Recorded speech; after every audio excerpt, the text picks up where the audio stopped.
كل سنة وانتم طيبين وعيد سعيد أضحى مبارك عليكم وعلى الأمة الإسلامية جميعا يا رب العالمين. وكل واحد إن شاء الله في العيد ده يتمنى أمنية هو عايزها، ويا رب يكون كل الناس على جبل عرفات السنة الجاية. النهاردة جبنا لكم يعني نقول كده المزارع اللي نبدأ كل واحد عايز يشتري أضحية يعرف ازاي الأضحية دي إذا كانت دي كويسة أو إذا كانت دي وحشة، أو زي ما بيقولوا كده دي أضحية معيوبة أو أضحية مش معيوبة. النهارده زي ما احنا شفنا دلوقتي كده واقفين في مزرعة، وفي وسط المزرعة دي ناس كتيرة بتشتري وناس كتيرة بتبيع، فحبينا ان النهارده نوصل للسادة المشاهدين هل دلوقتي لو حبيت اشتري دلوقتي أضحية ليا أعرفها ازاي؟ يعني لو شفت مثلا هل الجاموسي احلى ولا البقري احلى؟ هل الخرفان احلى ولا انهي واحد احلى في دول عشان اقدر اشتري منه؟ هل هو تعبان او مش تعبان؟ واحسن حاجه ممكن اشتريها من غير ما حد يقدر يغشنا او يضحك علينا.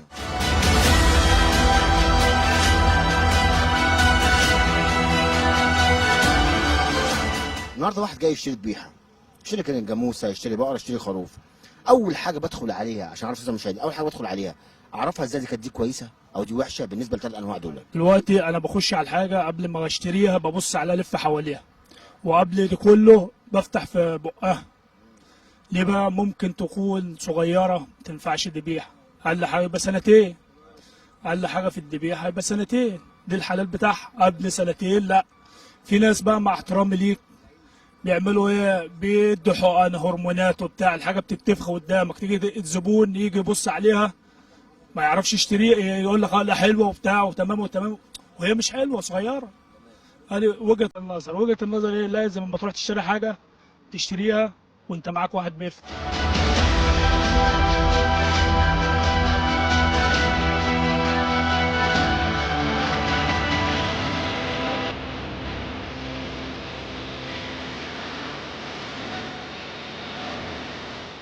انت عارف دلوقتي في العيد ان اي حد ممكن مثلا بيختار الحاجه اللي يذبحها او بيختار الجزار اللي يشتري من عنده، وانت عارف اكتريه الناس اللي بتشتري عندها تخوف من اللحمه فتره العيد دي. بتعدي الحته دي ازاي او بتجيبها ازاي؟ والله اهم حاجه الثقه في البني ادم اللي انت بتشتري منه. يعني انا المكان اللي انا بيبقى فيه ثقه فيه بجيب منه، غير كده ما اشتريش من اي حد، لان في العيد ما تضمنش دوت جايب ايه بالظبط. فهي حته الثقه وحته المكان نفسه واللحمه طازه بتشجعك ان انت تيجي تاخد الحاجه. حبينا النهارده نعرفكم ان اي حد عشان يشتري ذبيحه او عشان يشتري اللحمه فتره العيد دي بالذات لازم نجيب حد من اهل الخبره وليه اسم كبير في مجال الجزاره. عشان اشتري النهارده اللحمه وتكون لحمه كويسه وذبيحه كويسه اعرفها ازاي لو ذبيحه وحشه او ذبيحه حلوه؟ لا، هو اللحمه بتبقى باينه عليها متعلقه بعظمها متشفيه، بتاخدها انت يعني. اهم حاجه المكان اللي تاخد منه في ثقه ولا لا. لو انت حبيت تشتري ذبيحه صاحيه الاول وحبيت تذبحها بتعرفها اذا كانت عيانه او مش عيانه؟ ايوه طبعا بتبان. من ايه بقى؟ من جسمها، من وشها بتبقى واقفه كويسه، السنان العجل بتبقى صغيره. لما انت بتشتري بتعمل ايه؟ انا نفسي احنا بنروح الاسواق نشتري من هناك، الفيوم، الصعيد. تشتري الحاجه صبح زي ما بيقولوا مصابحه.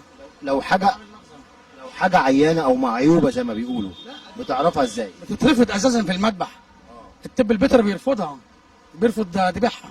طب انت عارف فتره العيد دلوقتي بيكون المذابح بتكون قافله صح كده؟ وبيكون الناس اللي عندها المواشي بتبيعها، واحد بيخش يشتريها، واحد بيجيب خروف، واحد بيجيب بقره او جاموسه ودخل يشتريها، تنصحه بايه لو حب يشتريها؟ انصحه يبقى فاهم يعني في الحاجه اللي هيشتريها هو. ايه اكتر حاجه يكون فاهمها بقى؟ اللي هو يشتري خروف يبقى بيعرف يشتريه، يعرف يشوفه لبني كاسر، ليته صغيره ليته كبيره. تفرق في ايه بقى من دي ومن دي؟ ما حسب السعر، هو في حاجات رخيصه وفي حاجات غاليه. السعر بيفرق عن ده؟ في خروف ب 70 وفي خروف ب 60. عايز النهارده تشتري اضحيه كويسه، اضحيه مش معيوبه، اضحيه مش مشمومه، تاخد الاضحيه وانت مطمن وتطلع تذبحها في العيد. حبينا نسال مين هو اشهر واحد في المجال ده، لقينا طارق مشهور بطارق ابو رحمه.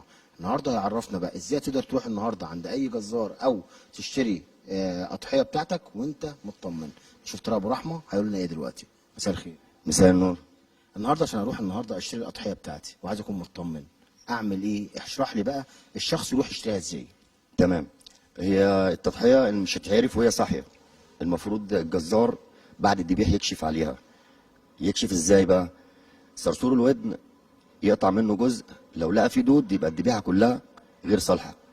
القلب لو لقى فيه صديد برضو الذبيحه كلها غير صالحه. بيقول لك ان في ذبيحه، بيقول لك مثلا بيكونوا شاربه ميه كتير عشان توزن، مش عارف الذبيحه بتكون بتقع منه او ما بتمشيش، او الكلام ده كله ايه بقى؟ في ناس منها لله بتجيب ملح تضيفه مع العلف، الذبيحه بتفضل تشرب تشرب تشرب تشرب، فطبعا الذبيحه بتتعب، لو ما اتلحقتش في نفس اليوم بتموت. خلي بالك من النقطه دي. عشان توزن يعني معاه، عشان تدي وزان معاه. بالنسبه للبايع عشان الميزان، عشان تدي وزن اعلى.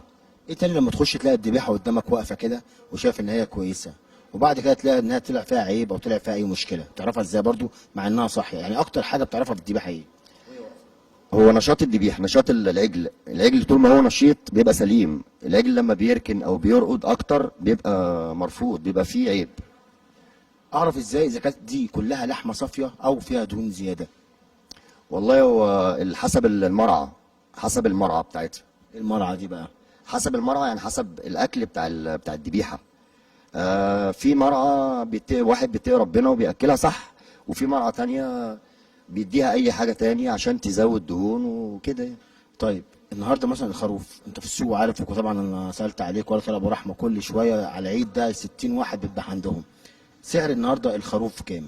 او الذبيحه بتبقى كام في الخرفان؟ هو الخروف النهارده بيبدا من 3000 جنيه. ده بالكيلو ولا بايه؟ هو بالكيلو او كده بالشروه. يوزن يعمل كام الكيلو بقى؟ الكيلو يضرب فيه دلوقتي حاليا حاجه و50 جنيه، لان الضاني رفعه. يعني الكيلو يبدا من حاجه و50 جنيه يبقى كويس. اه اقل من كده انا ممكن تبقى بداري او نوتشي او حاجه تعبانه او كده، الحاجه دي مرفوضه طبعا.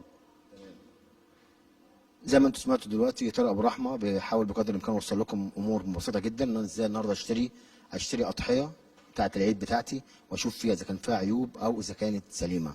خدوا بالنصايح دي واعملوا بيها، وكل سنه وانتم طيبين. كشف، نرجع تاني نقول الجزار يكشف على القلب وصرصور الودن، لان دي حاجه يعني حاجه جامده جدا جدا للمواطن، يعني فيها حاجه فيها امراض، المفروض ناخد بالنا من كده. خدوا بنصايح طارق ابو رحمه، وكل سنه وانتم طيبين، وعيد سعيد عليكم، ويا رب كل الناس السنه الجايه تكون على جبل عرفات.